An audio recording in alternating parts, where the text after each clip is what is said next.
ಬಂಡೀಪುರದ ಸರಗೂರು ತಾಲೂಕಿನ ಕಲ್ಲಹಳ್ಳ ಗ್ರಾಮದ ಬಳಿ ದ್ವಿಚಕ್ರ ವಾಹನದಲ್ಲಿ ಅಕ್ರಮವಾಗಿ ಶ್ರೀಗಂಧದ ಮರದ ತುಂಡುಗಳನ್ನು ಸಾಗಿಸುತ್ತಿದ್ದು ಅರಣ್ಯ ಇಲಾಖೆ ಅಧಿಕಾರಿಗಳು ಕಾರ್ಯಾಚರಣೆಯ ಮೂಲಕ ವಶಪಡಿಸಿಕೊಂಡಿದ್ದಾರೆ. ಖಚಿತ ಮಾಹಿತಿಯ ಮೇರೆಗೆ ವಿಶೇಷ ಹುಲಿ ಸಂರಕ್ಷಣಾ ದಳ ಹ್ಯಾಂಡ್ಫೋಸ್ಟ್ ಪ್ರಭಾರ ಆರ್ಎಫ್ಒ ನವೀನ್ ಕುಮಾರ್ ಅಶೋಕ್ ಚಿಕ್ಕಗೆರೆ ಅವರ ನೇತೃತ್ವದಲ್ಲಿ ಕಾರ್ಯಾಚರಣೆ ನಡೆಸಿದರು. ಸರಗೂರು ತಾಲೂಕಿನ ಕಾಂತನಹಾಡಿಯ ನಿವಾಸಿಗಳಾದ ರಾಜು ಮತ್ತು ರಮೇಶ್ ಬಂಧಿತ ಆರೋಪಿಗಳಾಗಿದ್ದು, ದಾಸ, ಕುಮಾರ್ ಮತ್ತು ಶಿವೋ ತಲೆಮರೆಸಿಕೊಂಡಿದ್ದಾರೆ. Venugopal Berampadi, B4 news, Kundlupete.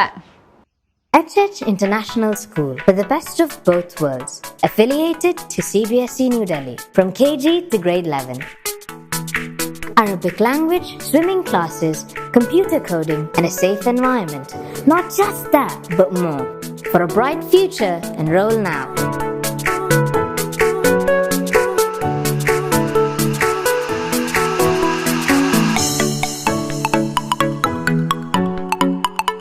Contact 8123563411 or 97426 76204.